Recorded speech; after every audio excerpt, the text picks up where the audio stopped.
Et bonjour les amis et bienvenue une nouvelle fois sur la chaîne de Je Révise. Aujourd'hui on se retrouve pour une vidéo dont je vous parle depuis longtemps, à savoir comment travailler à l'école avec One Piece, mais surtout voir quels sont les véritables personnages historiques qui ont pu inspirer Eiichiro Oda pour son œuvre et pour certains des amis ou même des ennemis de Luffy.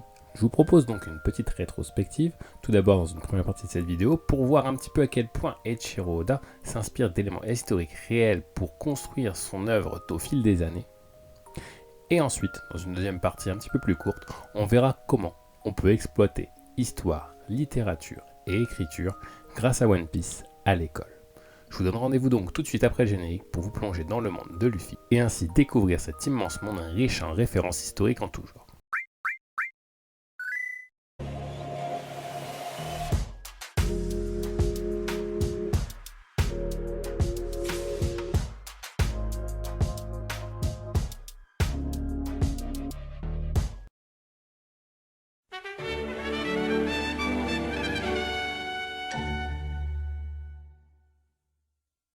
Et pour commencer ce listing, quoi de mieux que de démarrer par l'homme qui veut devenir le meilleur bretteur du monde, à savoir Roronoa Zoro. Donc Roronoa Zoro, lui, il est tiré de François Loloné, parce qu'en japonais, Lolonoa, on le dit Lolonoa, et en japonais, ça se prononce Lolonoa. Donc en fait, François Loloné, Lolonoa, était considéré comme l'un des flibustiers les plus cruels et sanguinaires, toute époque confondue.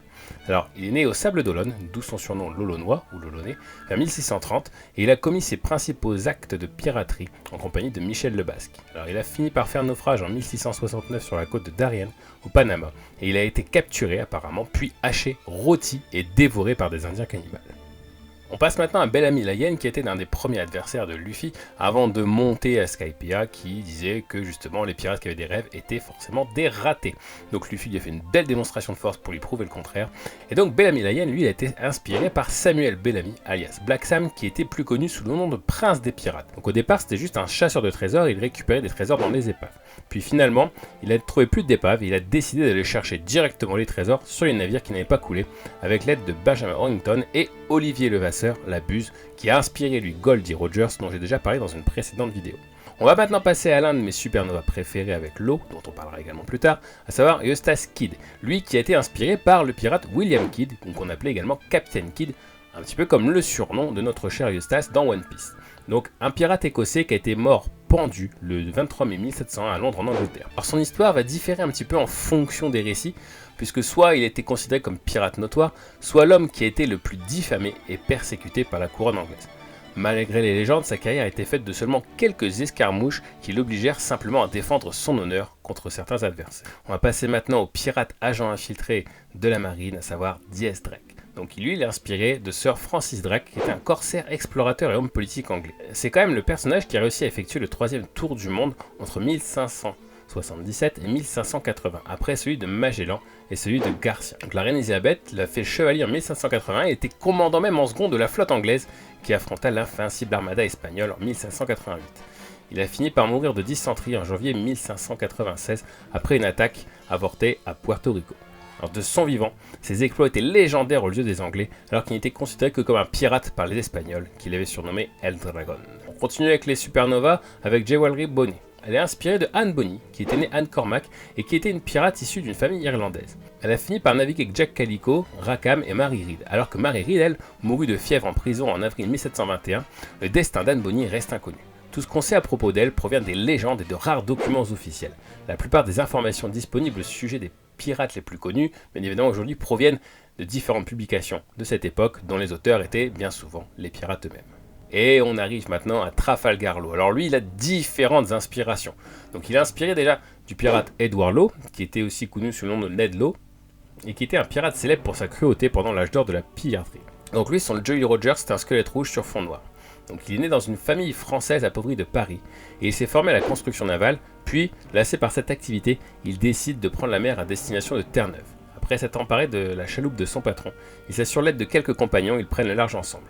Et il a fini par accroître sa notoriété au fil des prises et des captures qui ont fini par se multiplier au fil des ans. Alors son inspiration à Trafalgar Law, si on prend son nom complet, qui est Trafalgar dit Waterloo, donc va être aussi inspiré des différentes batailles perdues par Napoléon, à savoir la bataille de Trafalgar et la bataille de Waterloo. Et on arrive maintenant au futur antagoniste du manga, à savoir Marshall D. Teach, qui lui est inspiré directement de Edward Teach, donc qui était le véritable Barbe Noire. Donc pirate anglais qui a opéré dans les Antilles et sur la côte est des colonies britanniques en Amérique. Alors avisé, très calculateur, Teach évitait d'utiliser la force et il comptait plutôt sur sa dissuasion, qui lui permet sa réputation. Contrairement au cliché moderne des pirates tyranniques, il commandait ses vaisseaux de concert avec son équipage et on ne trouve pas d'écrit signalant qu'il aurait blessé ou tué des prisonniers. Et je continue ici avec les ex-Shichibukai, donc avec Kuma Bartholomew, qui lui est inspiré de Bartholomew Roberts, donc son vrai nom John Roberts, et qui était un pirate britannique et l'un des plus célèbres pirates de son époque. Donc on raconte qu'il a mené la carrière de pirate la plus réussie de toute l'histoire en capturant plusieurs centaines de navires, jusqu'à 22 navires en une seule prise, en seulement 2 ans.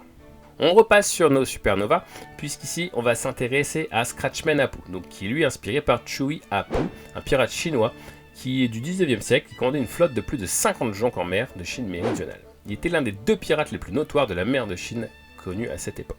Je continue toujours sur mes supernovas avec Basil Hawkins, qui lui est inspiré de John Hawkins, donc Sir John Hawkins même, qui était un commandant et administrateur naval anglais très pionnier. Il fut aussi un corsaire et l'un des premiers promoteurs de l'implication anglaise dans la traite atlantique des esclaves. On va continuer avec d'autres personnages du manga, puisqu'il y avait également Lady Alvidia, qui elle est inspirée de Awilda, qui était une femme pirate dont nous avons très peu d'informations sur elle, puisque l'histoire même d'Awilda est mise en doute par certains historiens et considérée plutôt comme une légende. A l'inverse, Cavendish, qui fait partie maintenant de la flotte des Mugiwara, est lui inspiré de Thomas Cavendish, donc surnommé le Navigateur. Donc c'était un navigateur et corsaire anglais qui a opéré donc entre 1560 et 1592.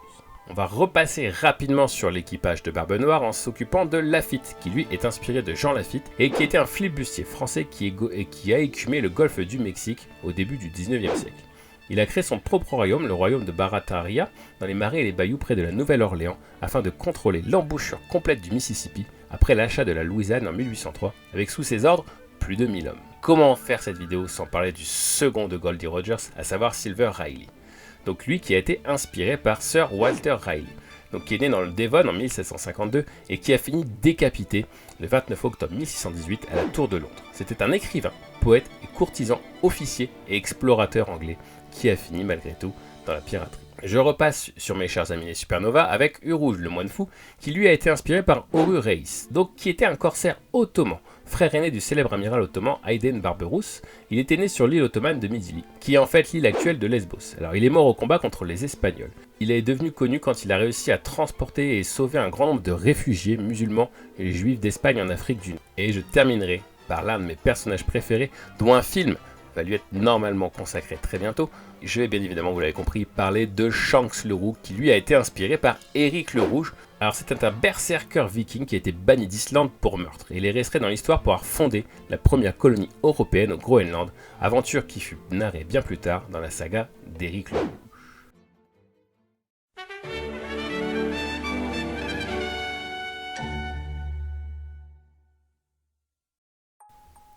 Vous allez me dire, il est bien gentil de me parler de ces pirates et de m'expliquer que One Piece est fondé sur de nombreux faits historiques, mais maintenant, comment est-ce qu'il va pouvoir nous montrer, ce cher Je Révise, qu'on peut utiliser ça en classe avec des élèves? Eh ben, c'est bien simple, vous allez voir. En fait, l'idée, j'en ai déjà parlé dans la précédente vidéo où j'explique que lire des mangas, des BD ou des choses comme ça, pour les enfants, ce n'est pas forcément quelque chose de mauvais, puisque c'est un style littéraire que nous allons pouvoir étudier à l'école. En effet, lorsque nous allons étudier la BD, pourquoi ne pas nous pencher sur le manga, et plus particulièrement sur le manga One Piece en étudiant quelques extraits. Donc là, du coup, on va pouvoir travailler en littérature sur le genre littéraire de la BD même orientale, puisqu'on va pouvoir la confronter à ce que nous, on peut trouver chez nous.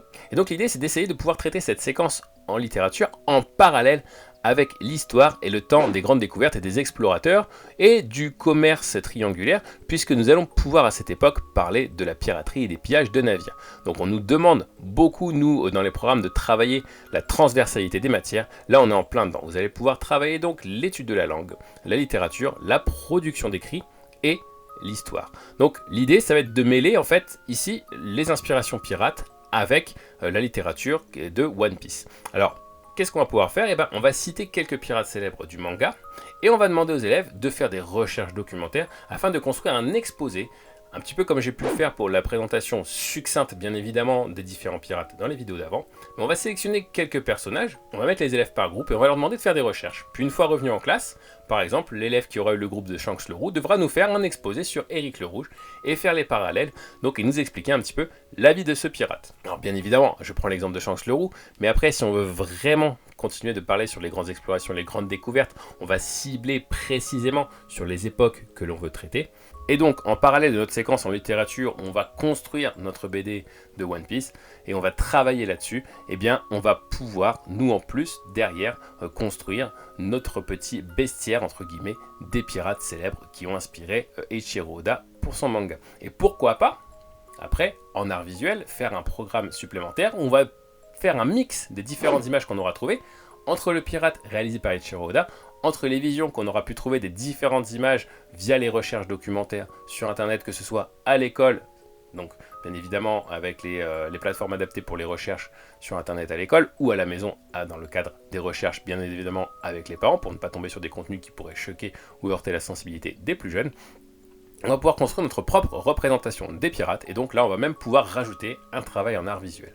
Et pourquoi pas même viser plus loin et faire notre propre manga. On va narrer les aventures de ces différents pirates qu'on va pouvoir mettre en confrontation et en échanger. On peut imaginer par exemple des pirates qui se retrouvent sur une île et qui racontent un petit peu leurs différentes explorations et qui racontent un petit peu leurs différentes aventures les uns et les autres. Donc ça, c'est un projet qui peut se réaliser vraiment avec des élèves de cycle 3 et vous allez pouvoir travailler sur toute une période, donc vraiment votre côté historique et votre projet littéraire, et que vous allez pouvoir ensuite, si vous avez vraiment eu l'idée de réaliser la petite BD, la présenter aux parents lors d'une petite présentation de fin d'année ou autre, ou pourquoi pas même, si vous arrivez à la réaliser à plus grande échelle, l'imprimer et faire un exemplaire pour chaque enfant.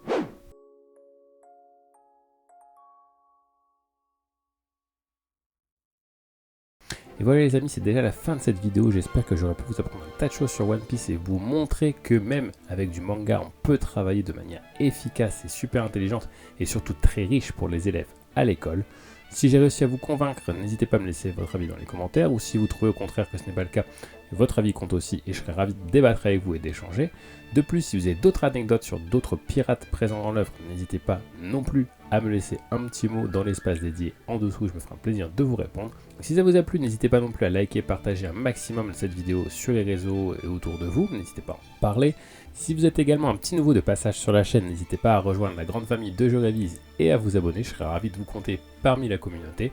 Bon, il ne me reste plus qu'une dernière chose à vous dire, à très bientôt et prenez soin de vous, et qui sait, peut-être qu'on se croisera sur les mers du Nouveau Monde. Salut!